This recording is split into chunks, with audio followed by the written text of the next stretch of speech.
ጤና ይስጥልኝ ተመልካቾቻችን እንደምን ቆያችሁ ሳምንታዊው ነጸብራቅ ዝግጅታችን ተጀምሯል በሳምንቱ መነጋገሪያ የነበሩ በሁለት ርዕሰ ጉዳዮች ላይ ውይይት እናደርጋለን እዚህ ስቱዲዮ ሁለት እንግዶች አሉኝ ውብሸት ታዬ ጋዜጠኛና ደራሲ ነው እንደዚህ መስፍን አባተ ጋዜጠኛ ነው እዚሁ ነጸብራቅ ፕሮግራም ላይ በተደጋጋሚ ሁለቱንም ታቋቸዋላችሁ እንግዲህ ዛሬ ሁለት ጉዳዮች ላይ ውይይት እናደርጋለን እኔ ደኑ ታላነኝ እንድትከታተሉን አብራችሁን እንድትቆዩ ጋብዛለሁ እንኳን ደህና መጣችሁ እንኳን ደህና ቆየሽ አመሰግናለሁ ስለመጣችሁ ዛሬ ውይይት ምናደርግባቸው ሁለት ርዕሰ ጉዳዮች አሉን አስቀድመን ምናነሳው ጠቅላይ ሚኒስትር ዶክተር አብይ አህመድ እንግዲህ ሁላችንም እንደተመለከትነው በሁለት ትልልቅ የአውሮፓ ሀገራት ይፋዊ የስራ ጉብኝት አድርገዋል ባለፈው ሳምንትና በዚህኛው ሳምንት እነዚህን ጉዳዮች አንስተን ጠቅላይ ሚኒስትሩ ያደረጓቸው ጉብኝቶች ለሀገር ምን ፋይዳ አላቸው ምንስ እንደ ሀገር ምን ጥቅም ተገኘባቸው ሚለው እንመለከታለን በመቀጠል ደግሞ የሀገራዊ ምክክር ኮሚሽን እንግዲህ በርካታ የሆኑ የኢትዮጵያን መሰረታዊ የሚባሉ የፖለቲካዊ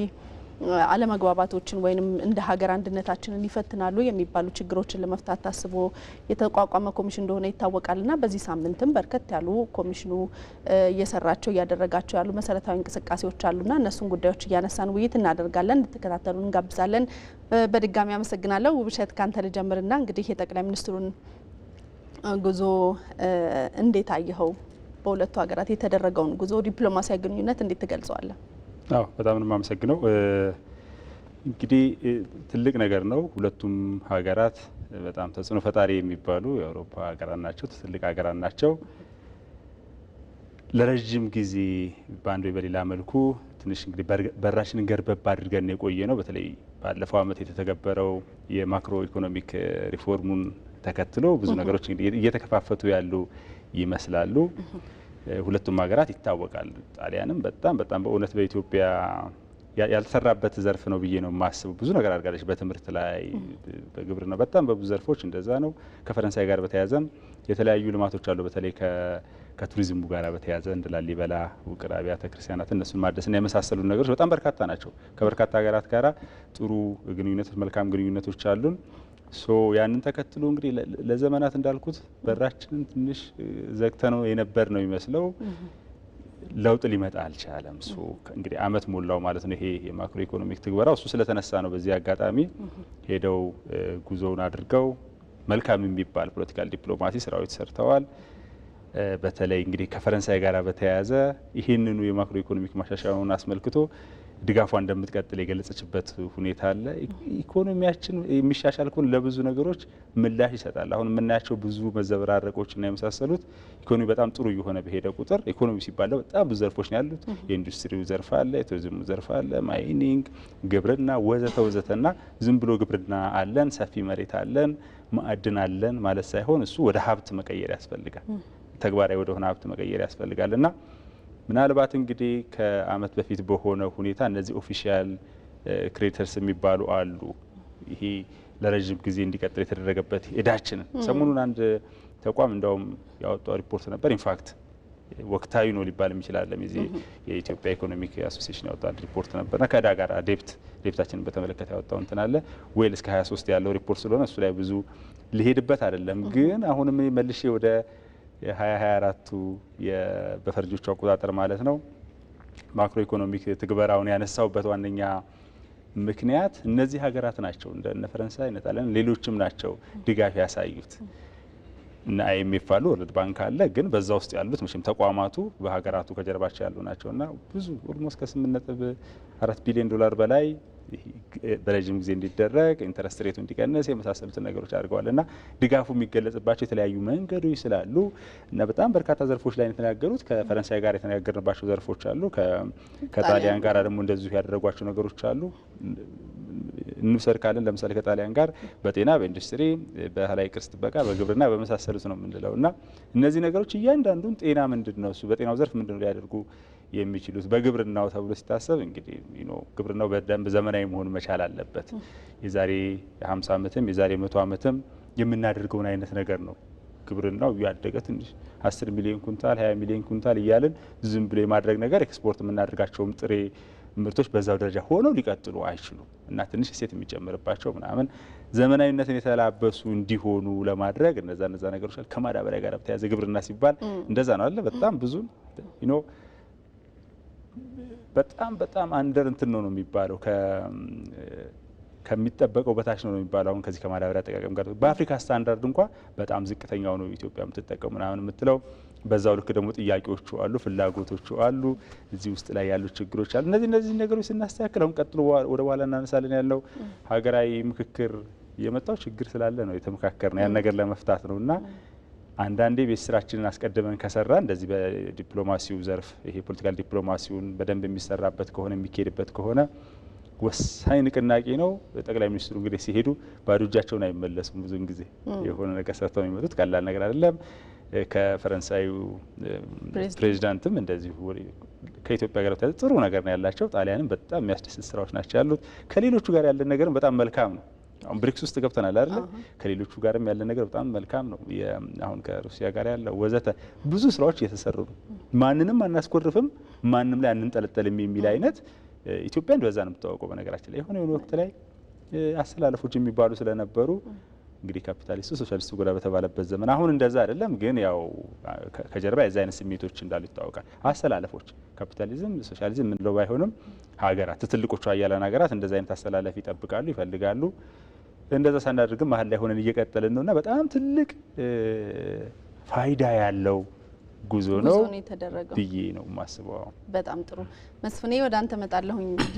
እንግዲህ የጠቅላይ ሚኒስትሩን ጉዞዎች ስንመለከት ሁለቱ ሀገራት በዓለም አቀፍ ደረጃ ያላቸው ተደማጭነት እንደዚሁም ደግሞ በኢትዮጵያ ውስጥም ባላቸው የልማት ተሳትፎች ጉልህ ሚና ያላቸው ሀገራት ናቸው። ከዛ ባሻገር ውብሸት እንዳነሳው በኢትዮጵያ የተደረገው የማክሮ ኢኮኖሚ ማሻሻያ በተለይ እንደዚህ ተጽዕኖ ፈጣሪ ወይንም ኢኮኖሚካሊ ትልልቅ አቅም ባላቸው ሀገራት እንደዚሁም ደግሞ በዓለም አቀፍ ተቋማት ለውጥ እንዲደረግ ጥያቄም ስለነበረ የማክሮ ኢኮኖሚ ማሻሻያው ትግበራው ከተደረገ በኋላ ያላቸው የልማት አጋርነት እንደዚሁም ደግሞ በፋይናንስ ድጋፍ በኩል ያላቸው ተሳትፎ እንደጨመረ ማንሳት ይቻላል። ግን ከዛ ባሻገር ጠቅላይ ሚኒስትሩ ወደ ስልጣን ከመጡ በኋላ በእነዚህ የለውጥ ዓመታት ውስጥ ደግሞ ከሁለቱ ሀገራት በተለይ ደግሞ ከፈረንሳይ ጋር ያለን ግንኙነት አስቀድሞም ከማክሮ ኢኮኖሚው በፊት የነበረ ጠንከር ብሎ የምናየው ግንኙነት ነው እና በተለይ የጠቅላይ ሚኒስትሩን ሮል ወይንም ዲፕሎማሲያዊ እንቅስቃሴዎች በዚህ ውስጥ እንዴት ልናየው እንችላለን? ይህንን ማንሳት የግድ ስለሚሆን መልካም ኤደን። ኢትዮጵያ እንግዲህ በተለይ በአፍሪካ ውስጥ በጣም ተጽዕኖ ፈጣሪ ከሚባሉ ሀገራት መካከል አንዷ ነች። በተለይ ደግሞ በዲፕሎማሲው ዘርፍ በርካታ ስኬቶችን ያስመዘገበች ሀገር እንደሆነች ይታወቃል። መብቶቿን አሳልፋ ማሰጥ፣ በጥቅሞቿ የማትደራደር፣ ሉዓላዊነቷን አሳልፋ የማሰጥ ታላቅ ሀገር እንደሆነች ይታወቃል እና በነዚህ ሂደት ውስጥም ደግሞ በርካታ ወረራዎችም ተፈጽመውበታል በታሪክ እንደተማር ነውና የቻለቻቸውን በዲፕሎማሲያዊና በንግግር መፍታት የቻለችባቸው በርካታ አጋጣሚዎች እንዳሉ ይታወቃልና ጦርነት የምታስቀድም ሀገር አይደለችም። በቅርቡም ጠቅላይ ሚኒስትሩም ሲናገሩት የነበረውን ከዚህ ከሱዳን ጋር የነበረውን ነገር ኢትዮጵያ ቀውስ ውስጥ በነበረችበት ሰዓት የሱዳን ኃይሎች መጥተው የኢትዮጵያን ድንበር የገፉበትን አጋጣሚ አንድ ወቅት አንስተዋል። እኛ ግን ጎረቤት ሀገር ወዳጅ የምንለው ሀገር ችግር ላይ ባለበት ሰዓት መሬት ለማስመለስ አልሞከርንም። ስለዚህ በድርድርና በንግግር ሁሌም የምታምን ሰላምን የምታስቀድም ሀገር እንደሆነች ይታወቃል።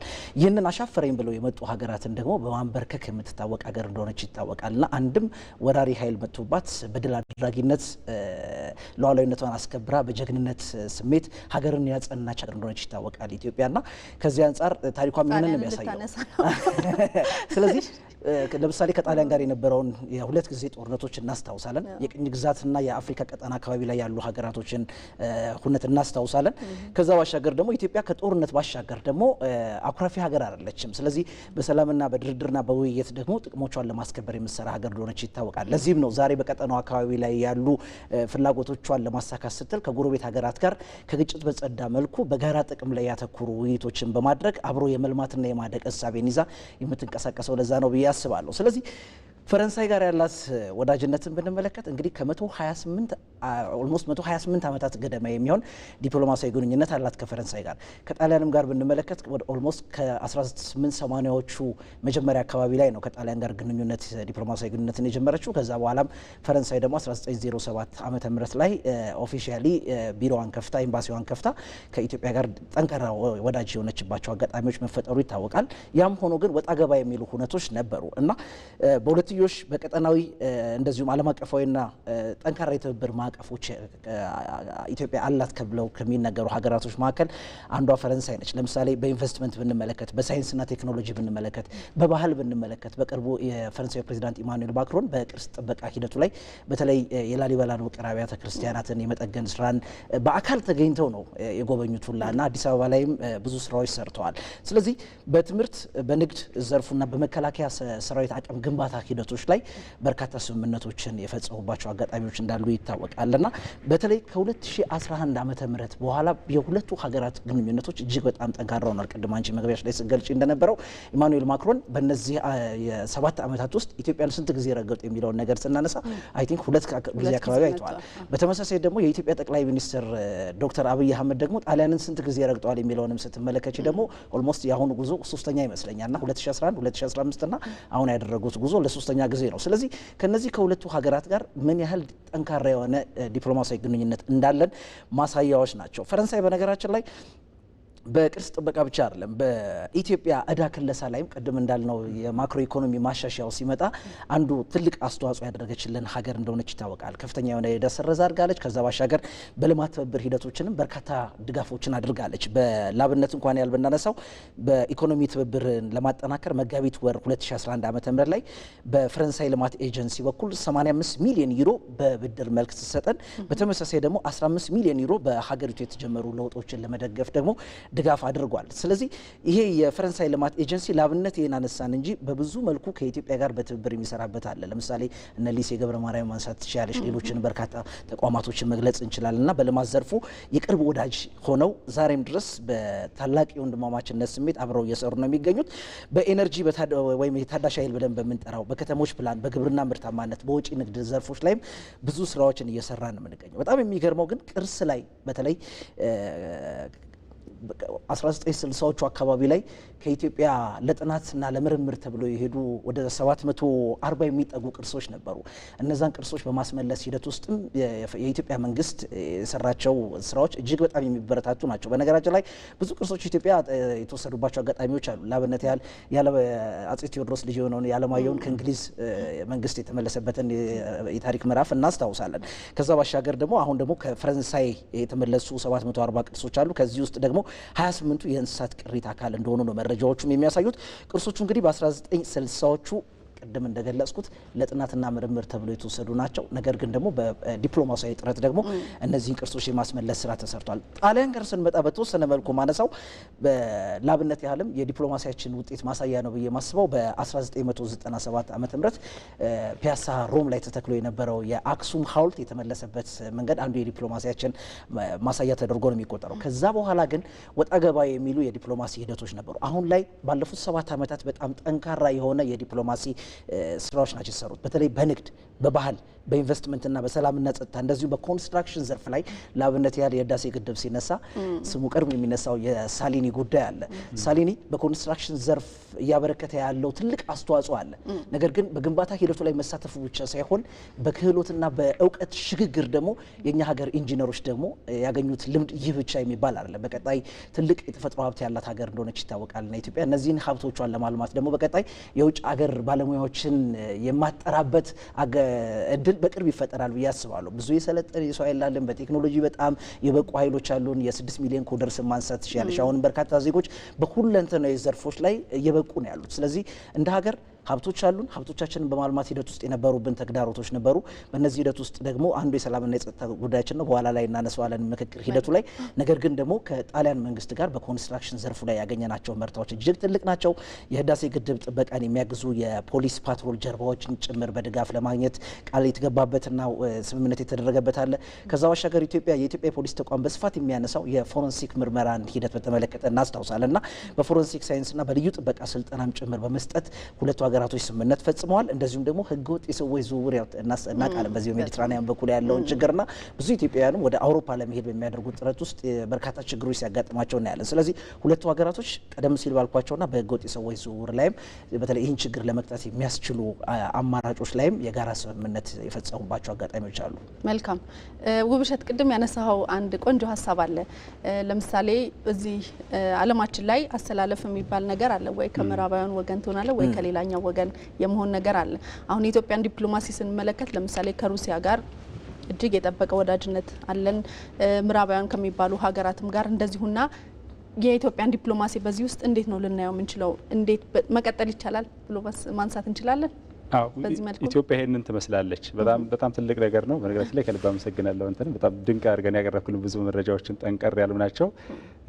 ትንሽ ጨምር ላድርግበት ብዬ እነዚሁ ሀገራት ፈረንሳይም ጣሊያንም ብዙ ስራዎች ሰርተዋል። አሁን ከዚህ ከታላቁ ቤተ መንግስት እድሳት ጋር በተያያዘ ሌሎችንም እና አንዳንድ ጊዜ የነዚህ የቱሪዝም መስህቦች ናቸው። ቱሪዝም ሁልጊዜ ጭስ አልባ ኢንዱስትሪ አይደለም የሚባለው ያው እንዳውም ላሟታ ለባለች የሚባለው እኮ እንትኑ ላይ ነው መሆን ያለበት፣ ቱሪዝሙ ላይ ነው መሆን ያለበት። ምንድነው ያለን አቅም ነው አቅማችንን መጀመሪያ ማወቅ።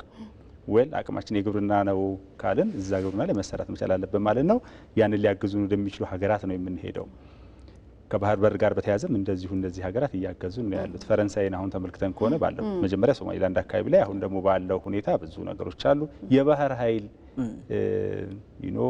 እንግዲህ በዚህ በቀይ ባህርና በህንድ ውቅያኖስ እንትን ላይ ተሰርቷል። ረጅም ጊዜ የሄደበት ነገር ነው። አንዳንዶች ነገሮች ክላሲፋይድ ሆኖ ነበር በወቅቱ። አሁን ይፋ የሆኑ ነገሮች አሉ በስፋትና በእነዚህ ሁሉ ሂደቶች እያገዙን ነው ያሉት። ይህንን ማሰብ ያስፈልጋል። እነዚህ ነገሮች ሰብሰብ አድርገን ስንመለከታቸው በተለይ ቱሪዝም ብዬ ያነሳሁትን ነገር እንደው አንድ ነገር ጠቁም አድርጌ ለማለፍ ነው። አሁን ያለንበት ወር እና ቀጣዮቹም በጣም ኮንፈረንሶች በጣም ያሉበት ነው አይደለ? ከሜይ ጀምሮ እስከ ጁላይ ኦገስት መጨረሻ ድረስ እዚህ በመዲናችን አዲስ አበባ ብቻ አሁን እያየሁ ነበር ከሜይ 28 እስከ እንግዲህ በፈረንጆቹ እዛ ስኬጁሉን እያየሁ ስለነበር ነው እስከ ጁላይ 5 ብቻ አዲስ አበባ ላይ 75 አካባቢ ኮንፈረንሶች አሉ እና ሁሉም ቡክድ ናቸው። እየመጣ ያለውን ሀብት መመልከት ይቻላል። በዚህ ደግሞ እዚህ ብቻ አይደለም። በነገራችን ላይ በእነዚህ እንትኖች ስኬጁሉን መመልከት በጣም ተገቢ ነው። ባህር ዳር፣ ጎንደር፣ አምቦ፣ የሌለ ድሬዳዋ፣ እንደገና እዚህ በጣም በርካታ ቦታዎች ላይ እነዚህ የቱሪዝም መስህብ ብለን የሰራናቸው ቦታዎች ላይ ማለት ነው። እነዚህ ነገሮች ደግሞ ስንሰራ ዲፕሎማሲያችን እንደ አጠቃላይ እናንሳ ብዬ ለምሳሌ ከዩናይትድ አረብ ኤሚሬት ጋር ያሉ ግንኙነቶች በጣም ብዙ ነገር አምጥተውልናል እና እነሱም መነሳት አለባቸው ብዬ ነው። በጣም በርካታ ነገሮች እድለኛ ናቸው ብዬ አስባለሁ። ጠቅላይ ሚኒስትሩም እንዳውም ኳኩቶ ብዙም ግንባራቸውን ቅጭም አድርጎ አይመለሱም። ጥሩ ነው። በጣም ትልቅ ስራ ነው እየተሰራ ያለው። ይሄን የዲፕሎማሲን ሂደት በተመለከተ ግን ኢትዮጵያ ትታወቃለች። ሁል ጊዜ ባላት አቋም ወደዛ ድምጽ አሰጣጥ ላይ እንኳ ተመልክተን ከሆነ ብዙውን ጊዜ ነገሮችን የአስታራቂነት ሚና እኮ የነበራት ሀገር ነች። እንግዲህ በቀዳማዊ ኃይለ ሥላሴ ጊዜ ያለውን ነገር ስንመለከት በኋላ ደግሞ ለነጻነት እንቆማለን። በተመሳሳይ ሁኔታ ደግሞ የአስታራቂነት ሚናም አለ። በኮሎኔል መንግስቱ ጊዜ ደግሞ እንደዚሁ ማለት ነው። ቀደም ሲል በነበረ ሁኔታም እንደዚሁ ሀገራትን የማገዝ ነገሮች ነበሩ። አሁን ደግሞ ዲፕሎማሲያችን ከምን አኳያ ነው እየታየ ያለው? ብሔራዊ ጥቅማችን ከረዥም ጊዜ አኳያ እንዴት ነው ሊታየ የሚችለው? የሆነ ጎራ መግባት ቀላል ነው። ነገር ግን ዘመኑ ደግሞ አሁን ያለንበት ሁኔታ የአይን እርግብግቢት ያክል የሚባሉ ነገሮች ናቸው ያሉት እና ከዛ አኳያ ከሁሉም ሀገራት ጋር ጥሩ ግንኙነቶች ናቸው ያሉት። በጣም ጥንቃቄ የተሞላበት እንቅስቃሴ ነው እያደረግን ያለ ነው። ጠላት አለን ብለን አይደለም እየተነሳን ያለ ነው። ነገር ግን አሁን በታላቁ ኢትዮጵያ ህዳሴ ግድብ ላይ ከተመለከትን ከየትኛውም ዓለም አቀፍ ባንኮች ገንዘብ እያገኘን አይደለም። ሰምቲንግ ያ የሚነግረን በጣም ብዙ ነገር አለ። የራሳችንን ግድብ ነው እየገነባን ያለ ነው። የሃይድሮ ኤሌክትሪክ ፓወር ነው የምናመነጨው። ውሃው አልፎ የሚሄድ ነው። ተከልክለናል። ግን ዓለም እንዴት እያየን እንዳለ የሚነግረን ነገር አለ። ነገር ግን አሁን ዳር እያደረስ ነው ያለ ነው። ከዚሁ ከታላቁ ኢትዮጵያ ህዳሴ ግድብ መጠናቀቅ ጋር በተያያዘ ቀደም ሲል የተነሳው ሳሊኒ የፕሮጀክት ጉዳይ አለ። ፈረንሳዮችም ብዙ እያገዙ ነው፣ ሌሎችም እያገዙ ነው። በነገራችን ላይ በአደባባይ ያድርጉትና በጣም ጥንቃቄ የተሞላበት ስራዎች ናቸው መሰራት ያለበትና የሚያዋጣ አካሄድ ነው። ኢትዮጵያን የሚመስል ዲፕሎማሲ ነው ልናካሄድ የምንችለው። አንዳንዶቹ ሀገራት ተመልክተናል። ለምሳሌ ያህል የሆነ ጎራ ላይ ተሰልፈው ምሩንና እንደዚህ እናደርግ ሁሉ ተብሏል። ሩሲያ ላይ አንድ ጊዜ አንድ ሀገር መሪ እንደዛ ሲሉ ሰምቼ ነበር። ያ ዲፕሎማሲ አይደለም። ምሩንና ጦርነቱን እናካሄዳለን፣ ሁለት ቦታ እንክፈል የሚል የአፍሪካ አምባገነን መሪዎችም አሉን። የኛው ናቸው በነገራችን ላይ የአፍሪካ መሪዎች አምባገነኑ ምኑ። ምክንያቱም እኛ ኢትዮጵያውያን ነን። ምክንያቱም ኢትዮጵያ የአፍሪካ መሪ ነች። ከዛ አኳያ የሚታይ ነገር ነው። ኢትዮጵያ ግን ማድረግ ያለባትን ነገር እያደረገች ነው የምትቀጥለው። እነዚህ ሁላ ነገሮች የሚያሳዩኝ የዲፕሎማሲያችን አቅጣጫ ጥሩ ነው። በተለይ ደግሞ ይሄ በራችንን ቆልፈን የነበረው ነገር ልክ ይሄ ከ7ኛው መቶ ክፍለ ዘመን እስከ 12ኛው መቶ ክፍለ ዘመን ነበር የሚባለው ይሄ ዳርክ ኤጅ የሚሉት ምንም ኢትዮጵያ 500 ዓመት የሚያክል ዘመን ቆልፈን ነበር። አሁን ከኢኮኖሚ ትግበራ ጋር በተያያዘ እንደው ብርግድግድ አድርገን እናደርገዋለን ማለት አይደለም። በጣም የሚያሳዝን ነገር እኮ ነው። ኢትዮጵያ ውስጥ ያሉ ባንኮች አሁን ለምሳሌ ይሄ ፋይናንስ ተቋሞች የሚባሉ እንደዚህ ኦፕሬሽናል እንትን ላይ ብቻ የሚያተኩሩና ምናምን ያን ያህል ሁሉም አንድ ላይ እንኳን ሆነው ከውጭ ይመጣ አንድ ባንክ አይችልም የሚባሉበት ሁኔታ አለና እንደዛ እናደርገውም እንደዛ ይደረጋል ብዬ አስቤ አይደለም። ጥናቶች ይፈልጋል። ነገር ግን ትንሽ ገርበብ አድርገን ከፍተን ወደ ዓለም ሲስተም ውስጥ መግባት መቻል ያስፈልጋል። ብዙ ነገሮች ቀደም ሲል ያነሳው ኮደርስ ብዙ በሚሊዮን የሚቆጠር እዛዛ ላይ መሰራት መቻል አለበት። በትላንትናው ዕለት አጋጣሚ በኢፌዴሪ አየር ኃይል ጠቅላይ መምሪያ ነበርንና እዛም እየተመለከትን ነበር። ዘመኑ የደረሰበትን ነገር ነው የሚያሳየው። የተለያዩ ሀገራት ዜጎች አይተናል። እዛ ሆነን ለመናገር የሚያግዙ ቴክኖሎጂ እየሄደ ነው ያለው። አው ዙ 27 ዙ 23 ምናምን የምንልበት ዘመን ላይ አይደለም። እዚህ ቁጭ ብለሽ 1000 ኪሎ ሜትር ላይ የጫማ ቁጥሩን የምታይበት ዘመን ላይ ደርሰናል። ስለዚህ ከቴክኖሎጂ ጋር መሄድን በጣም ትልቅ ነጥብ ነው ያነሳው። በሌላ አጀንዳ እንመጣበታለን። ይሄ ኮደርስ እንትን ማስተዋወቅ አለብን። ብዙ ነገሮች የካርታ እዚህ ጋር ይዞ የተነበበ የቱ ጋር ነበረ የእንትን ጽንጻ ቦታ ተራራ የቱ ጋር የሚባልበት ዘመን አልፎ በሞባይል ላይ ሁሉ ነገር የሚታይበት ሆኗልና ዲፕሎማሲያችንም ልክ በዛ ልክ ነው መሄድ መቻል ያለበት። የጥንቱ አይነት ደብዳቤ ቢጽፉት እንደምን አይሆንም እንደሚባልበትን ዘመን አልፈነዋል። ሶ ከዘመኑ ጋር የሚሄድ የዲፕሎማሲ ስራ መስራት አለብን። ጥሩ ነው ለማለት ያክል ነው። እኛን መስለን ነው ዲፕሎማሲያችንን ልንሰራ የምንችለው። በጣም ጥሩ። የጠቅላይ ሚኒስትሩን የፈረንሳዩን ጉዟቸውን ወይም ጉብኝታቸውን ስንመለከት አብዛኛውን ቴክኖሎጂና በተለይ ደግሞ ከአርቲፊሻል ኢንቴሊጀንስ ጋር የተገናኙ ፈረንሳይ የምትሰራቸውን ስራዎች በተለይ ቅድም ያነሳው ኮደርስን ኢትዮጵያ እያሰለጠነች ነው የሚገኘው። እነሱ ጋር ደግሞ ስታርታፖችን ብቁ ለማድረግ ስልጠናዎች የሚሰጡባቸውን ማዕከላትን ጭምር ጠቅላይ ሚኒስትሩ ጎብኝተዋልና በተለይ ይህንን በተመለከተ የጠቅላይ ሚኒስትሩ ፕሬስ ሴክሬታሪያት ቢለኔ ስዩም ያነሱት ሀሳብ አለ። እሱን ተከታትለን ተመልሰን እንገናኛለን።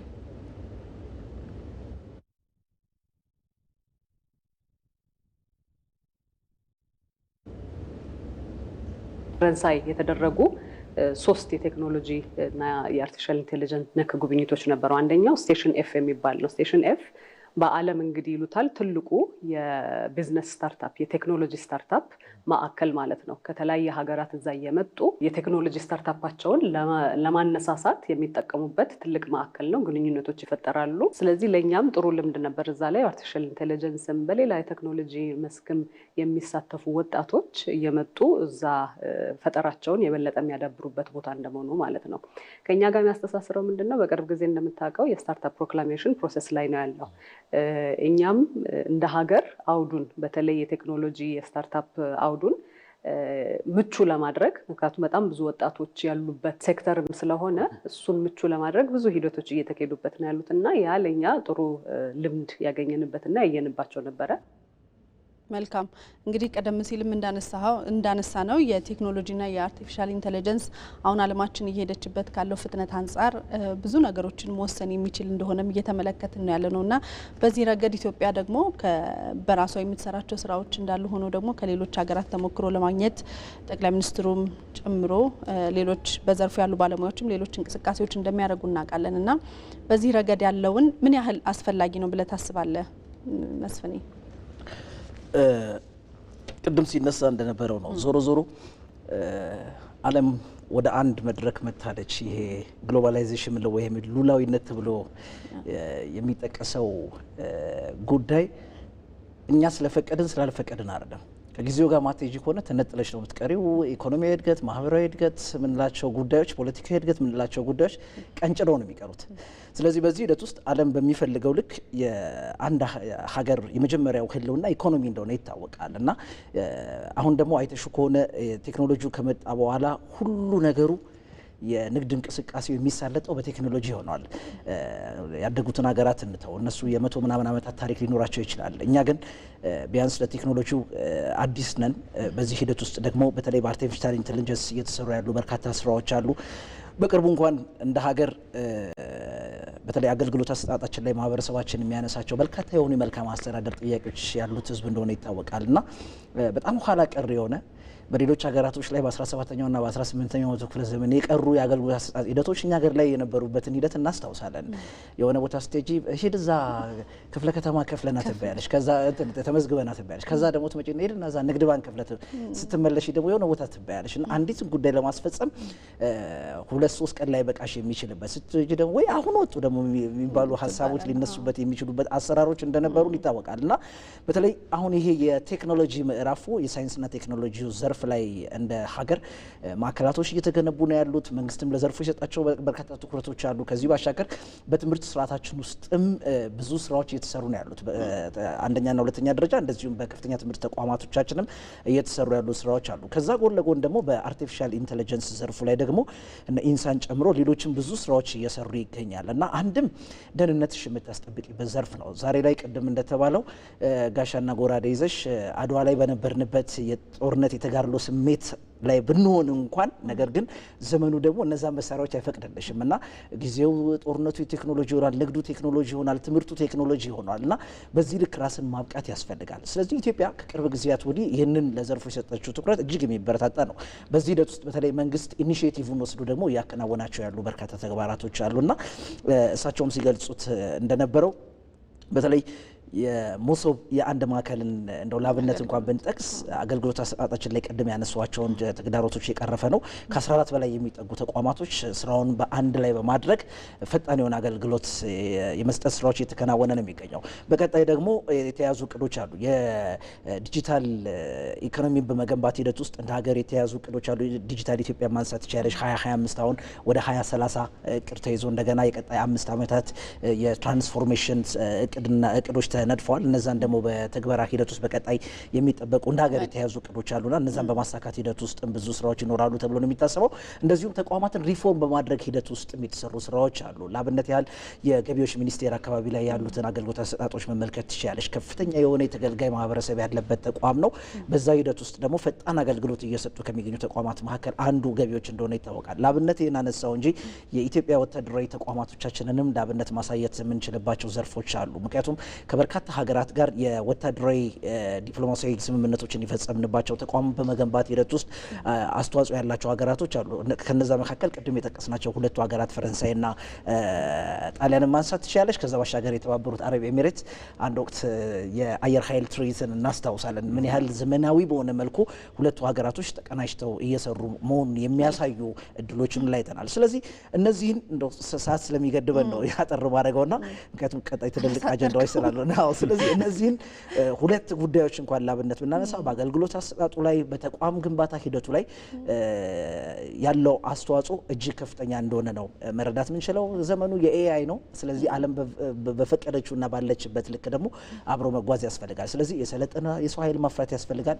ብቁ የሰው ኃይል ማፍራት ያስፈልጋል። ከምንም በላይ ደግሞ የአገልጋይነት ስሜትን የተላበሰ ባለሙያ ደግሞ ያስፈልጋል። እነዚህ ሶስት ድምር ውጤቶች ከያዘን ኢትዮጵያ ያቀደችውን እቅድ ማሳካት እንችላለን ብዬ አስባለሁ። ስለዚህ የጠቅላይ ሚኒስትሩ እንቅስቃሴ ወይንም ፓሽን በዚህ በአርቲፊሻል ኢንተለጀንስ ላይ የምናየው ጊዜውን የዋጀ ነው። ምክንያቱም ከዘመኑ ጋር ሀገር መሄድ ካለባት በዚህ ደረጃ መጓዝ እንዳለብን ያመላክተናል ብለን ማንሳት እንችላለን።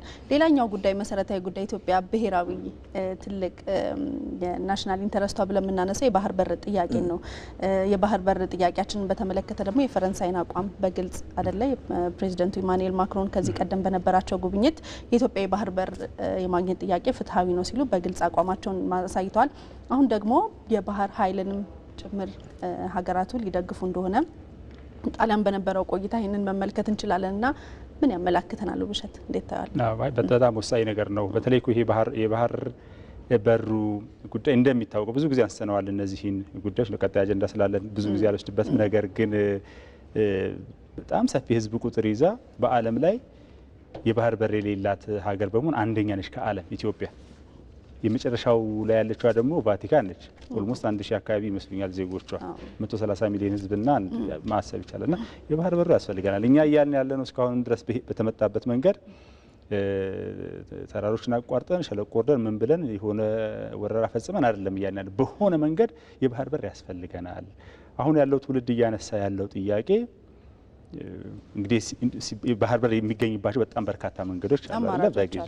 በግዢ በኪራይ በምናምን ወዘተ። ነገር ግን ኢትዮጵያ የባህር በር ያስፈልጋታል። ያጣችበት መንገድ ይታወቃል። ወደዛ ጉዳይ ውስጥ ገብተን አሁን የምንተነተንበት ሁኔታ ለጊዜው አያስፈልግም። እንደ ትውልድ አሁን እያልን ያለ ነው ኢትዮጵያ 130 ሚሊዮን ሕዝብ አላት። የባህር በር ያስፈልጋታል። የብዙ ቀውሶቻችን መነሻው በነገራችን ላይ የባህር በራችን ማጣታችን ነው አለ። ከዛ በኋላ ሁሉ ነገር የሰው ፊት እየገረፈን ነው። ከወደቦች ጋር በተያያዘ ሁሉንም ወደቦች ማንሳት ይቻላል። የጅቡቲን ወደብ እንጠቀማለን። እዛ ጋር ያለው ችግር ምንድን ነው? የኬንያን ወደቦች፣ የሱዳን ወዘተ እያለ ስንል የራሱ የሆነ ምክንያቶች አለች። የታክስ አጣጣላቸውን ስንመለከት ምን ሲባልና አሳሳቢ ነገር ነው። አሁን ጥሩ ነገር በዚህ ዙሪያ ላይ እንግዲህ መልካም ነገሮች ሆነዋል። የባህር ኃይልን በተመለከተም ኢትዮጵያ የባህር ኃይሏ ባለመኖሩ ነው ይሄ ፓይረስ የሚባሉት በባህር ላይ ውንብድና በጣም የተስፋፋ የሚል በጣም ጥናት አለ። የባህር ኃይሉ ከመፍረሱ ጋር በተያያዘ ብዙ ነገር አተናል እውነት ለመናገር እኮ እና ያንን ነገር መልሶ ለማድረግ የሚካሄድበት ሂደት ነው እና በጣም መልካም ነው ብዬ ነው የማስበው። በጣም ጥሩ። ሌላኛው የምናነሳው ጉዳይ እንግዲህ ቀደም ሲልም ትንሽ በተወሰነ ደረጃ አነካክተነዋል። የሳሊኒ አስቀድሞ ሳሊኒ አሁን ደግሞ ዊወርልድ የሚባል ዓለም አቀፍ ትልልቅ የሆኑ ፕሮጀክቶችን የሚሰራ ድርጅት ከሆነው ጋርም ጠቅላይ ሚኒስትሩ ውይይት ማድረጋቸውን ከዛ ከዋና ስራ አስፈጻሚው ጋር ውይይት ማድረጋቸውንም ተመልክተናል። እና በኢትዮጵያ ውስጥ እንግዲህ ከ1957 በፈረንጆቹ ጀምሮ በጣም ትልልቅ የሆኑ ከአዲስ አበባ መጠጥ ውሃን ብናነሳ ጊቤ 2-3ን አሁን ኮይሻን ህዳሴ ግድብን እየገነባ ያለ ትልቅ የኮንስትራክሽን ካምፓኒ ነውና ምናልባት ህዳሴ ግድብም እየተጠናቀቀ ነው ያለውና በዚህ ረገድ የተደረገውን ውይይት እንዴት ታያለ? ምን ያህል ምንድነው ጠቃሚ ውይይት ይደረጋል ብለህ ታስባለህ? አቶ አህመድ ሺዴ የሰጡትን መግለጫ ነው ያስታወሽኝ።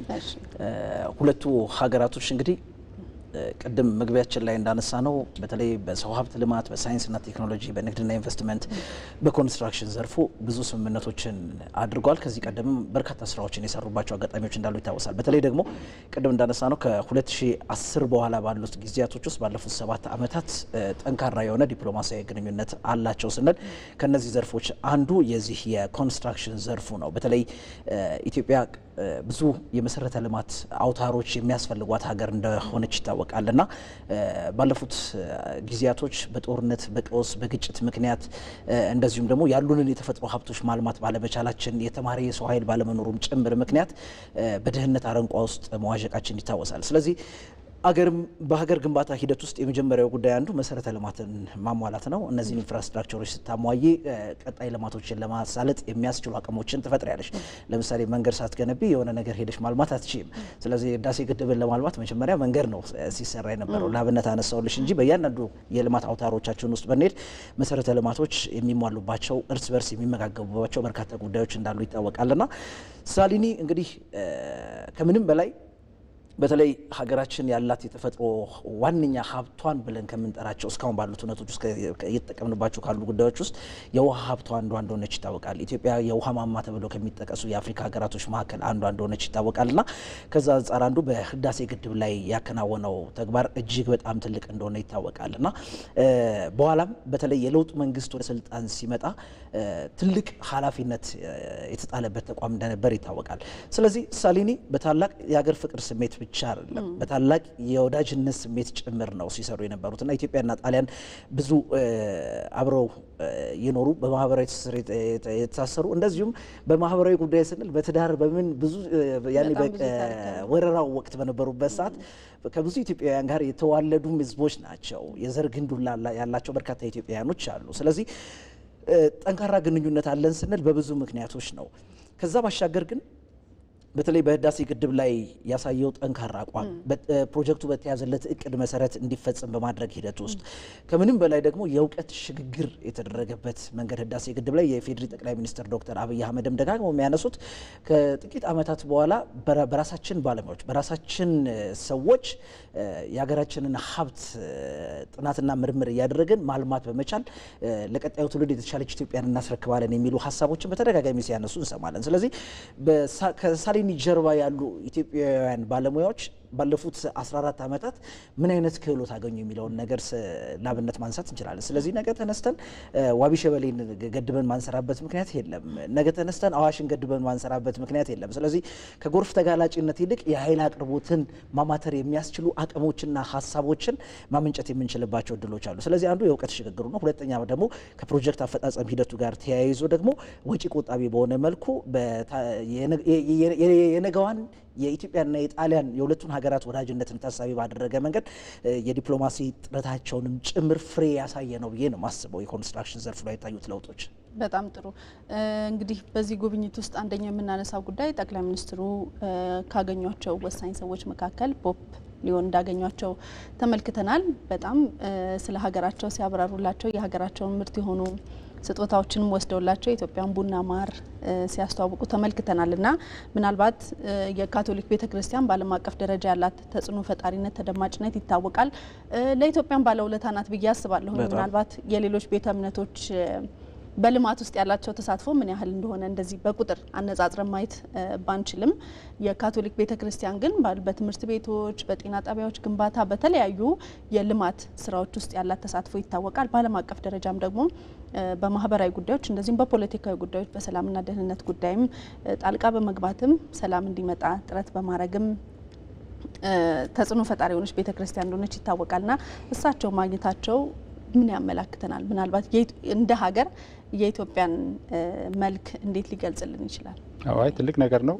እንደተባለው እንግዲህ መቼስ እየተሰሩ ያሉት በጣም በርካታ ነገሮች አሉ። እንደው በግራም በቀኝም ያሉትን ሁለቱም ነገሮች አንስቶ መሄድ ጥሩ ነው።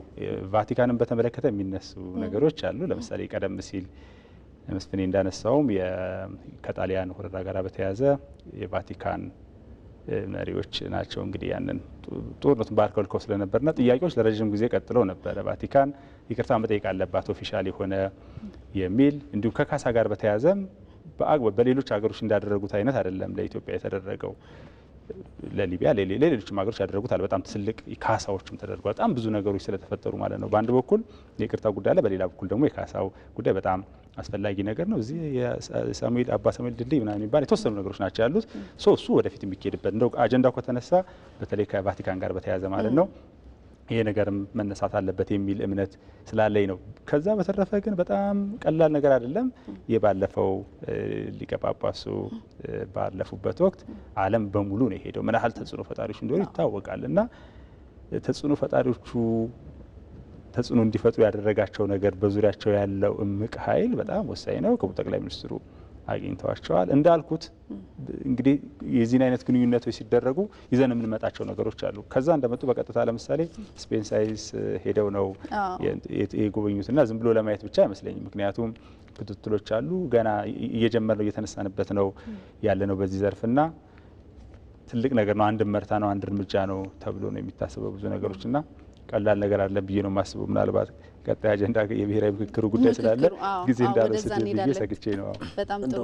እዚህ ላይ ትንሽ ለመጨመር በተለይ የኢትዮጵያ የካቶሊክ ቤተክርስቲያን በኢትዮጵያ የተለያዩ ዘርፎች ላይ ያላት አበርክቶ ትልቅ እንደሆነ ይታወቃል። በትምህርት ተቋማቶች ያከናወናቸው ስራዎች በጣም ይታወቃልና ላብነት ያለን ለምሳሌ በካቶሊክ ትምህርት ቤት ኦልሞስት ወደ 13 ዓመት ተምሬ ያለው እና በጣም ዘመናዊ የሆነ ስኩል ኮምፓውንድ ያለው በጣም ማራኪ የሆነ ትምህርት ቤት ነው። እንደዚሁም በርካታ ዜጎችን በነጻ ያስተምራሉ። በተለምዶ የድሃ ተብለው የሚጠሩ በኢኮኖሚ ዝቅ ያሉ ሰዎችን ጭምር እየፈለጉ የሚያስተምሩበት የተለያዩ ለምግብ የሚውሉ ቁሳቶችን፣ አልባሳቶችን ድጋፍ የሚያደርጉባቸው አጋጣሚዎች እንደነበር ይታወሳል። በእርግጥ አሁን በተወሰነ መልኩ የዶነሮች መቀዛቀዙ ይሄ ዓለም አቀፍ ተጽዕኖም ይመስለኛልና መቀዛቀዞች ቢኖሩም ከዛሬ 20 ምናምን ዓመት በፊት የነበረው ድጋፍና ክትትል እጅግ በጣም ከፍተኛ የሚባል በየትኛውም የሚዛን መለኪያ ልትለኪው የማትችው ነው እና በዚህ ሂደት ውስጥ የካቶሊክ ቤተክርስቲያን ያላት አስተዋጽኦ እጅግ ከፍተኛ እንደነበር ይታወሳል። በትምህርት ዘርፉ ለአብነት ያህል እንኳን ብታነሺ በኢትዮጵያ ውስጥ የኢትዮጵያ ካቶሊካዊት ቤተክርስቲያን ምን ያለ የትምህርት ተቋማትን ገንብታለች የሚለውን ነገር ስታነሺ በጣም በመቶዎች የሚቆጠሩ በርካታ የትምህርት ተቋማቶችን ገንብተዋል። በእነዚህ ትምህርት ተቋማት ውስጥ እንደ ሀገር አምራች የሆነ የሰው ኃይል በማፍራት ሂደት ውስጥ ያላትን አበርክቶ ማየት እንችላለን። የጤና ተቋማቶችን ገንብታለች። መሰረተ ልማቶችንም ድጋፍ ስታደርግ እንደነበር ይታወሳል እና ማህበራዊ ኃላፊነቷን በአግባቡ እየተወጣች ያለች ቤተክርስቲያን እንደመሆኗ መጠንና ትላንት የነበራት አበርክቶ በቀጣይም በኢትዮጵያ ሁለንተናዊ እድገት ውስጥ አሁንም አሻራዋ ይኖር ዘንድ በተለይ ጠቅላይ ሚኒስትሩ ከጳጳሱ ጋር ያደረጉት ግንኙነት በተለይ በሁለትዮሽ ግንኙነት ላይ ያለን ግንኙነት ይበልጥ የሚያጠናክር ነው ብዬ አስባለሁ እና በዚህ ሂደት ውስጥ የኢትዮጵያ ካቶሊካዊት ቤተክርስቲያን በተለይ በተፈጥሮና ሰው ሰራሽ አደጋዎች ሲያጋጥሙም ያደረጓቸውን አጋጣሚዎች እናስታውሳለን። የኮሮና ወረርሽኝ ወቅት በጎርፍ አደጋ በሚከሰትበት ወቅትና በሌሎችም የተፈጥሮና ሰው ሰራሽ አደጋዎች በሚከሰቱበት ሰዓት ቀድመው ከሚደርሱ ተቋማቶች መካከል አንዱ የኢትዮጵያ ካቶሊካዊት ቤተክርስቲያን እንደሆነች ይታወቃል እና አንድ ቅርንጫፍ እንደመሆኗ መጠን የኢትዮጵያ ካቶሊካዊት ቤተክርስቲያን በዓለም አቀፍ የተለያዩ ሀገራት ብትጂ ትልቅ አቅም ያላት የእምነት ተቋም እንደመሆኗ መጠን የበኩሏን አስተዋጽኦ ስታበረክት ትኖራለች እና ለዚህም ሊመሰገኑ ይገባል። ጠቅላይ ሚኒስትሩም ይህንን ታሳቢ ባደረገ መልኩ ነው እንግዲህ ውይይታቸውን ያደረጉት ብዬ አስባለሁ። መልካም ወደ ሁለተኛው ርዕሰ ጉዳያችን ንግባ። እንግዲህ ይህንን ጉዳይ ስናነሳ የኢትዮጵያ ሀገራዊ ምክክር ኮሚሽን ቀደም ሲል አንስቼዋለሁ፣ የተቋቋመበት ዓላማ አለ። ሀገራችን ውብሸት ቅድም ገልጸዋል፣ ችግር አለ። ያንን ችግር እንዴት መፍታት አለብን? በሀገራችን ውስጥ ያሉ ቅራኔዎችን በንግግር ለማስወገድ ወይም እነዛን ሁኔታዎች ፈተን ሀገራዊ አንድነታችን ለማጠናከር እንግዲህ የተቋቋመ ተቋም እንደሆነ ይታወቃልና ከሰሞኑ ደግሞ በርከት ያሉ ትልልቅ የሚባሉ ምዕራፎችን እያካሄደ ነው የሚገኘው። ተጽዕኖ ፈጣሪዎችና ታዋቂ ሰዎች እንደዚሁም የማህበረሰብ ክፍሎች፣ የማህበረሰብ አንቂዎች አጀንዳ የማሰባሰብ ሂደት ላይ ነው ያለነው። አሁን ደግሞ የፌዴራል ተቋማትና ማህበራትም የምክክር ምዕራፍ በትላንትናው ዕለት ተጀምሯል እና እነዚህ ምዕራፎች እንዴት እናያቸዋለን? በክልል ያሉ አጀንዳ ማሰባሰብ እና የምክክር ሂደቶችን አጠናቆ አሁን ወደ ፌዴራል እንደመጣ እየተመለከትን ነው እና ምን ያህል ወሳኝ ምዕራፍ ነው? እንዴት ትገልጸዋለህ? አዎ የማጠቃለያ ምዕራፍ ይመስለኛል። ምክንያቱም ብዙ ተሄደዋል። በጣም በመቶዎች የሚቆጠሩ ወረዳዎች ላይ፣ ቀበሌዎች ላይ በጣም ከተለያዩ የማህበረሰብ ክፍሎች ጋራ ውይይቶች ሲካሄዱ ቆይተዋል። በዚሁ መድረክ ላይ ምናልባት ብዙ ጊዜ ለማንሳትም ተሞክሯል። ይህ ሀገራዊ ምክክር ኮሚሽኑን ጉዳይ በተመለከተ ምናልባት እንደው ረጅም ጊዜ ወሰደ የሚልም ሁላችንም ያው ካለው ነባራዊ ሁኔታ አኳያ ጊዜ ወሰደ እንል ነበር። ነገር ግን ጉዳዮቹን ስንመለከታቸው አንዳንዴ እኮ የሚነሱት እኮ የዛሬ 100 ዓመት የዛሬ 130 ዓመት የሆኑ ነገሮችም እንደው ስራችን እየተተረተረ ሁላ ስናነሳቸው ይታያል። እንደው የታሪክ ምዕራፎቻችን ገለበጥ ስናደርግ በጣም እጅግ የሚያስተሳስሩ የምንዋደድባቸውና የትልቅነታችን መሰረት የሆኑ ነገሮች ቢኖሩም ጥቂት ሰበዞችን በመምዘዝ እንደዛ ነገሮች ሲገኙ ይታያል።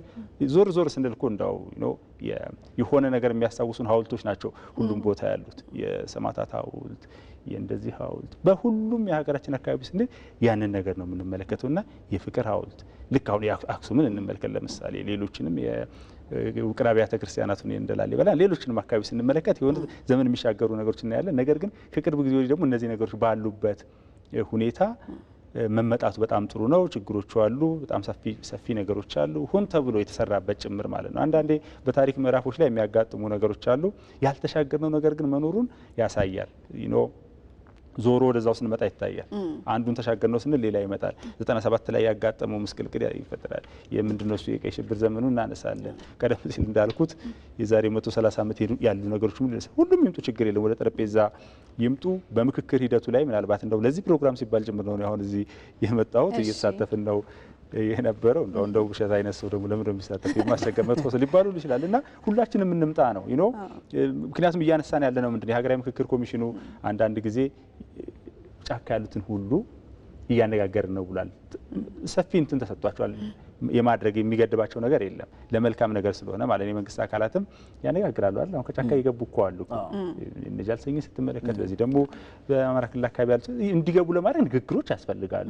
እንዲሁ ዝም ብሎ በጸሎት ላይ የመጡት ሰዎችና ጥሩ ነገር ነው የተሰራ ያለው። በመድረኩ ላይ አንዳንድ የተጻፉ ያሉ ነገሮችን ተመልክቼ ስለነበር እንዴት እነዚህ ሰዎች እንዴት ተሳተፉ? እነዚህ ናቸው በቃ ምክክር መድረክ ይባላል። ይምጡ። የተፈለገው እኮ ይሄ ነው እንጂ ታዲያ ሌላ እኔ እናንተ ለምሳሌ ወዳጆች ነን፣ ረጅም ጊዜ እኔ እናንተማ ምን እናገራለን? ቁጭ ብለን ወዳጆች ነን እኮ። ቅራኔዎች አሉ ሲባል እነሱን የማሰባሰብ ነገር ነው። ይሄም ሆኖ እንደ ፍጹም ሙሉ በኩል ይሄ ነው ማለት አይደለም። ሁሉ ጊዜ ክፍተቶች፣ የቀሩ ነገሮች ይኖራሉ። መጀመሩ ግን እጅግ በጣም ወሳኝ ነገር ነው። ብዙ የምናነሳቸው ነገሮች ስላሉ ማለት ነው። ማና ማን ተጣልቶ የምንልበትን ዘመን ተሻግረን ቅራኔዎች ካሉ ጠረጴዛ ላይ ይቀመጡ፣ እንወያይባቸው። ሁሉም ነገሮች ይምጡና ከዛ ደግሞ አጀንዳ ልየታ የሚባለው አለ አይደለ? አጀንዳዎቹ ይለያሉ። በሁሉም ሀገሮች የተደረጉ ተሞክሮችን ማምጣት ይችላል። ሳውዝ አፍሪካ ሜጅ ያለበት በጣም በርካታ ሀገሮች ላይ ስንሄድ ከየት ጀምሮ ያለው ሳውዝ አፍሪካ ለምሳሌ አንዱ ጥሩ ምሳሌ የሚሆነው ምንድነው በዚህ በአፓርታይድ ዘመን የነበረው ነው ከዛ ወደዚህ ያለው ላይ እንነጋገር ተብሎ ነው። እኛ የትኛውን እናድርገው? እኛ ደግሞ እኮ የዛሬ 100 ምናምን የሚባለው ልናመጣው እንችላለን፣ ችግር የለም። የዛሬ 50 ከሽብር ወዲህ ያለው ከ97 ወዲህ ያለው ወይስ በአጠቃላይ ይምጡ የሚለውን አጀንዳዎቹ እየተለዩ ነው ያሉት። የህገ መንግስት ማሻሻል የሚያስፈልግ ከሆነ በሰንደቅ ዓላማ የምንነጋገርባቸው የኋላ ከጀርባ ችግሮች ግን አሉ ነው እና ሪኮግናይዝ መደረግ መቻሉ ትልቅ ነገር ነው። እኔ ህመም አለብኝ እያልኩኝ እዚህ ጋር ተጎድቻለሁ እያልኩኝ አይ ዞር በል የቀልድ ነው ከተባልኩኝ አስቸጋሪ ነው። በሰው ቁስል እንጨት መስደድ ይሆናልና ሪኮግናይዝ በማድረግ እነዛን ነገሮች የምክክር መድረኩ እዚህ ጋር ደርሷል። አሁንም ውይይቶች እየተደረጉ ነው። የማጠቃለያ ምዕራፍ ላይ የተደረሰ ይመስለኛል።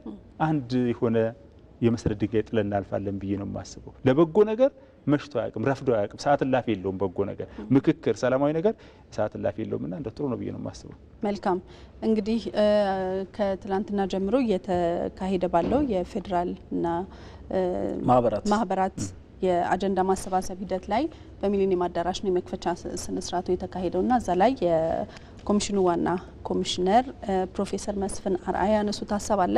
እሱን ተከታትለን ተመልሰን እንገናኛለን። የትግራይ ክልል በምክክር ሂደቱ ተካቶ በክልሉ የሚገኙ ውድ ኢትዮጵያውያን በሀገራቸው ጉዳይ ላይ ከሌሎች ወንድም እህቶቻቸው ጋር እንዲመክሩ ሁኔታዎች እንዲመቻቹ የክልሉ ጊዜያዊ አስተዳደር፣ የፌዴራል መንግስት፣ የፖለቲካ ኃይሎች እንዲሁም በጉዳዩ ላይ አዎንታዊ ሚና ያላቸው ወገኖች ሁሉ ተገቢውን ጥረት እንዲያደርጉ፣ በመቀጠል በትጥቅ ትግል ውስጥ ያሉ ወገኖች በተለይም የኦሮሞ ነጻ አውጪ ሰራዊትና የፋኖ ኃይሎች እንዲሁም መንግስት ሁሉም አሸናፊ የሚሆንበት ብቸኛ መንገድ ሀገራዊ ምክክር መሆኑን በመገንዘብና ኢትዮጵያውያን ትልቅ ተስፋ ላሳደሩበት የምክክር ሂደት ክብር በመስጠት ወደ ምክክር ለመምጣት የሚችሉትን ሁሉ ጥረት እንዲያደርጉ እጠይቃለሁ። በተለያዩ ምክንያቶች የሀገራዊ ምክክር ሂደቱን ያልተቀላቀሉ እንዲሁም ተሳትፎ ሲያደርጉ ቆይተው ያቋረጡ የፖለቲካ ፓርቲዎችም ወደ ምክክሩ እንዲመጡ ኮሚሽኑ ጥሪውን እያቀረበ በሂደቱ ላለመካተት ከኮሚሽኑ አንጻር የሚያነሷቸው ምክንያቶች ካሉ ተቀራርበን በመመካከር ለመፍታት ወይም ልዩነቶችን ለማጥበብ በእኛ በኩል ዝግጁ መሆናችንንም አሁንም በድጋሚ ለማረጋገጥ እወዳለሁ። እንግዲህ ፕሮፌሰሩ እንዳነሱት ሀገራዊ ምክክር ኮሚሽኑ አጀንዳዎችን ተቀብሎ ጥያቄ ያለባቸውን ወገኖች ለማቀራረብ ችግርን ለመፍታት ነው። ነገር ግን ደግሞ እነዚህ አካላት የሚሰጡት ምላሽ ወሳኝ ነው ብዬ አስባለሁኝና በተለይ አሁን የትጥቅ ትግልም እያደረጉ ያሉ ትልልቅ ፖለቲከኛ የምንላቸውም ራሳቸውን ከዚህ ከምክክር ሂደቱ በማግለል ወይንም ለመሳተፍ ፈቃደኛ ባለመሆናቸው ነገር ግን ደግሞ ሌላው ማህበረሰብ እነከሌስ ለምን አይሳተፉም የሚል ጥያቄ ደግሞ እየተወ ያለ ሂደት ነውና በዚህ ረገድ ምን አስተያየት አለ? በተለይ እምነትን በማሳደር ረገድ በኮሚሽኑ ላይ ሀሳብ እናንሳና እናጠቃለን። እሺ ኢትዮጵያ እንግዲህ ለዘመናት በግጭት ቀውስ ውስጥ ያለፈችባቸው የታሪክ ምዕራፎች አሉ። ለዛም ነው ይሄ ሀገራዊ ምክክር ኮሚሽን ሲቋቋም ለዘመናት የመጣንበት የግጭት ታሪካችን ይብቃን በሚል ነው። ከዚህ ባሻገር የተሃድሶ ኮሚሽን ተቋቁሟል። የሽግግር ፍትህ አለ፣ የሀገራዊ ምክክር። እነዚህ ሶስት ጉዳዮች እንደ ሀገር ለዘመናት የመጣንባቸውን የግጭትና የቀውስ ምዕራፎቻችን አብቅተው ወደ ተሻለና በኢኮኖሚ የበለጸገች ኢትዮጵያን ለመፍጠርና ለቀጣዩ ትውልድ የተሻለች ኢትዮጵያን ለማስረከብ የሚያስችሉ አማራጭ ሆኖ ነው የመጡት። ስለዚህ በሀገራዊ ምክክር ኮሚሽኑ ባለፉት ጊዜያቶች ያከናወናቸው ብዙ ስራዎች እንዳሉ ይታወቃልና አሁን በሁሉም ክልሎች አጠናቋል ኤክሰፕት ከትግራይ ክልል ውጪ በሁለት ከተማ አስተዳደሮች ላይ ያሉትንም ስራዎች በበቂ ሁኔታ ማጠናቀቁ እናስታውሳለን እና ዞሮ ዞሮ በፖለቲካ ሊቃኖቻችን መካከል ነው አሁንም ሰፊ ስራ መስራት አለበት ብዬ ማስበው። በእነሱ መካከል የሚፈጠሩ አለመግባባቶች ለግጭቶች ዳርገውናል። እነዚህ ግጭቶች ደግሞ በሰው ሕይወት እና በንብረት ውድመት ላይ ያደረሰው ቀውስ ይህ ነው የሚባል አይደለም እና ወደኋላ ተመልሰን የ60 ዓመት ታሪካችንን ብንመለከት ቅድም እንደተባለው ከቅርቡ እንኳን ብንጀምር የነጭ ሽብርና የቀይ ሽብር የፖለቲካ ሽኩቻን መነሻ አድርገን ከዛ በኋላ ኢህአዴግ ሲመጣም በኋላ ላይ የሚመጡትን ግጭቶች ማንሳት ይችላል። እስካሁን ድረስ ባለው ሂደት ውስጥ እንደ ሀገር የሰው ህይወት እየጠፋ ነው ያለው፣ ንብረቶች እየወደሙ ነው ያሉት። በዚህ ሂደት ውስጥ ይህንን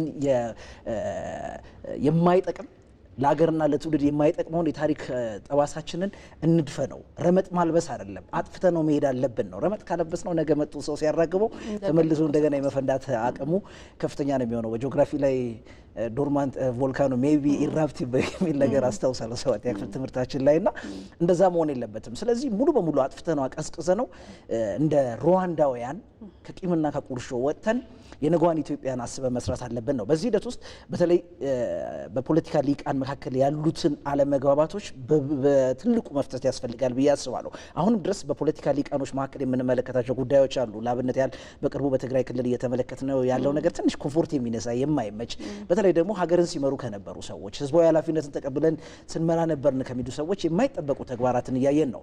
በፌዴራል መንግስቱና በትግራይ ክልል መንግስት መካከል በተፈጠረው ቀውስ ከዚህ በፊት ቢያንስ በመቶ ሺዎች የሚቆጠሩ ዜጎችን አጥተናል። እንደ ሀገር አምራች የሆነ የሰው ኃይል ነው፣ ወጣት የሆነ ነው የሰው ኃይል ነው ያጣረው። በዚህ ሂደት ውስጥ ደግሞ ምስኪን የሆነው የድሃ ልጅ ነው የረገፈው እና ጥቂት የፖለቲካ ሊቃንን ፍላጎት ለማሟላት ሲባል ዋጋ መክፈል ራሱ ያለመሰልጠናችን ምልክት ነው ብዬ ነው ማስበው። ስለዚህ በታላቅ ስሜት በአስተዋይነት በበሳል ስሜት አሁንም ችግሮች ሲፈጠሩ ቲፎዞ ከመሆን ይልቅ ወደ ቀውስና ወደ ግጭት ከሚያመሩ ድርጊቶች ይልቅ በሰላምና በድርድርና በውይይትና በንግግር ችግሮችን የመፍታት ባህል ማዳበር ያስፈልገናል። ስለዚህ በዚህ ሂደት ውስጥ ባለፉት ጊዜያቶች የመጣ ነው በተለይ በውይይትና በንግግር ችግሮችን የመፍታት ባህል ባለመኖሩ ነው የሚል ሀሳቦች ይነሳሉ። ይህም እርስ በርስ እንድንተዋወቅ አላደረገንም፣ መተማመን እንዳይኖረን አድርጓል ነው። ስለዚህ ቁጭ ብሎ አለመነጋገር፣ የጋራ መፍትሄን ማምጣት አለመቻል ዋነኛ ተግዳሮት ናቸው የሚል ሀሳቦች ናቸው በስፋት የሚነሱት። ከዛ ባሻገር ግን ፕሮፌሰሩም ሲያነሱት እንደነበረው መደማመጥ ያስፈልጋል ነው። በተለይ ለብዙ ቀውሶች የጋራ መፍትሄ ለመስጠት የሚያስችልን መጀመሪያ ቁጭ ብለን መነጋገርና መደማመጥ ስንችል ነው። እስካሁን 1234 ወረዳዎች ላይ ለህዝባዊ ውይይት ወኪል መላኩንም ገልጿል ቦርዱ። 126022 የወረዳ ተወካዮች በውይይት መሳተፋቸውን፣ 8515 ተባባሪ አካላት የተወካዮችን የምርጫ ሂደት የመታዘብና የማቅናት ድርሻ መወጣታቸውን አንስቷል። አሁንም አጀንዳ ያልሰጡ አካላት ግን አሉ። ስለዚህ አሁንም አጀንዳ ለመቀበል ዝግጁ ነን የሚል ሀሳብ ነው ኮሚሽኑ ያነሳው። ዋናው የማጠቃለያ አጀንዳን የመቅረጽ እና ሌሎች ተግባራቶች ይቀራሉ። በጥቅሉ ግን እንደ ማጠቃለያ ነፍጥን ሳይሆን አሁንም ንግግርን የመጨረሻ መፍትሄ ማድረግ ያስፈልጋል ብዬ አስባለሁ። ማህበራዊ ረፍት ያለውንም ትውልድ መፍጠር ከእኔና ከአንቺ ትውልድ ይጠበቃል የሚል ሀሳብ ነው ያለኝ። መስፍኔ እንግዲህ በኢትዮጵያ ፖለቲካ ውስጥ ውብሸት የራሱ የሆነ ተሳትፎ ያለው ግለሰብ እንደመሆኑ የትግል አስቀድሞ በነበረው የሚያውቃቸው ጓደኞቹ ወዳጆቹ የነበሩ አሁን ባለው ሂደት ውስጥ ደግሞ ለመሳተፍ ፈቃደኛ የሚያልሆኑ የሚያውቃቸው ግለሰቦች ይኖራሉ ብዬ አስባለሁኝና ጥሪህን አስተላልፍ እባክህ። እውነት እንመካከር ነው ብለው ጃልምሮንም እነስኬንም ሁሉንም ብትመጡ ይሻላል ለማለት ነው። ዩኖ ምንድነው እሱ በጣም ትልቅ ነገር ነው። ምክክር ይሻለናል፣ መነጋገሩ ይሻላል ነው። ቀደም ሲል የትግራይ ነገርን አንስቶ ስለነበረ ከቲፒኤልኤፍ ጋር በተያያዘ መጨረሻ ላይ ለምሳሌ አቶ ጌታቸው እንግዲህ ቲቪ ላይ በጣም ሰፋ ያለ ቃለ ምልልሳቸውን እያየን ነበር። ቀደም ሲል እንግዲህ እሳቸው ዛፍ የሚያነቃንቅ ንግግር ነበር ሲናገሩ የነበሩ ጫካ በነበረ ሁኔታ ጉዳቱ ይደርሰዋል። በዛ ወቅት ዌልካም መምጣታቸው በጣም ትልቅ ነገር ነው። አሁንም እየመጡ ያሉት በአጠቃላይ በጣም መልካም መቀጠል አለበት። እባካችሁ እንነጋገር። የሚያዋጣው ትክክለኛው መንገድ እሱ ነው እንጂ ብዙ ሎጂስቲክ ስላለ ብዙ ጠመንጃ ስላለ እና አንዳው አሸነፈን ብትመጣ እዚህ ጋር ብትደርስ ተጨባጩ የዓለም ሁኔታ ያንን የሚመስል አይደለም። ብዝሃነት የሚታይባት ሀገር ነች እና የሀሳብ የበላይነት ይሻላል። ለዛ ብዬ ማለት ነው የምፈልገው በግራም በቀኝም ያሉ ወዳጆችንና ሰላም ለኢትዮጵያ ይሁን። ሰላም ለሀገራችን እንላለን። እንግዲህ በጣም ቆንጆ ውይይት ነው ያደረግነው። ውብሸት ታየ ጋዜጠኛና ደራሲ እዚህ ድረስ መታሰብን ስላካፈልከን እናመሰግናለን። መስፍን አባተም ጋዜጠኛ ስለመጣ ሀሳብን ስላካፈልከን እጅግ በጣም አድርጌ አመሰግናለሁ። ተመልካቾቻችንም እየተከታተላችሁን አብራችሁን ስለቆያችሁ አመሰግናለሁ። እኔ ደኑት አላነበርኩኝ። ነጸብራቅ ሳምንት በሌላ ርዕሰ ጉዳይ ይጠብቃችኋል። መልካም ጊዜ ይሁንላችሁ።